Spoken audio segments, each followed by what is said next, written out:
నమస్కారం. ఈరోజు నిన్నటి రోజున నిర్మలా సీతారామన్ గారు మన దేశానికి సంబంధించినటువంటి బడ్జెట్ని ప్రవేశపెట్టారు.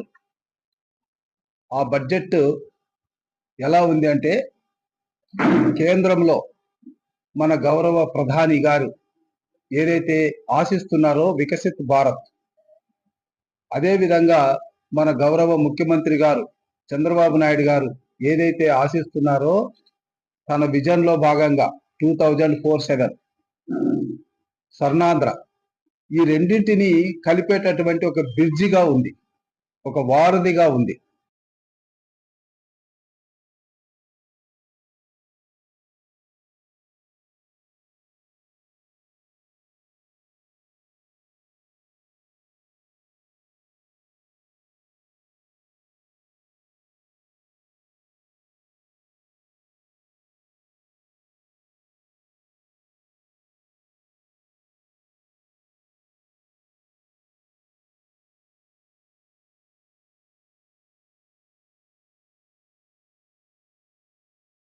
సీతారామన్ గారికి రాష్ట్ర ప్రజల తరపున, మరి ముఖ్యంగా పత్తిపాడు నియోజకవర్గ ప్రజల తరపున వారికి అభినందనలు తెలియజేస్తున్నాం.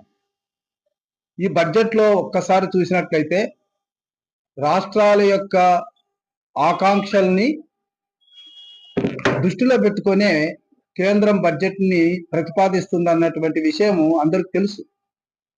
అయితే 29 రాష్ట్రాల్లో కూడా ఒక విజనరీ రాష్ట్ర ముఖ్యమంత్రిగా చంద్రబాబు నాయుడు గారి యొక్క ఆలోచనలు, ఆయన అనుసరిస్తున్నటువంటి పద్ధతులు ఈ బడ్జెట్లో స్పష్టంగా కనబడుతున్నాయి.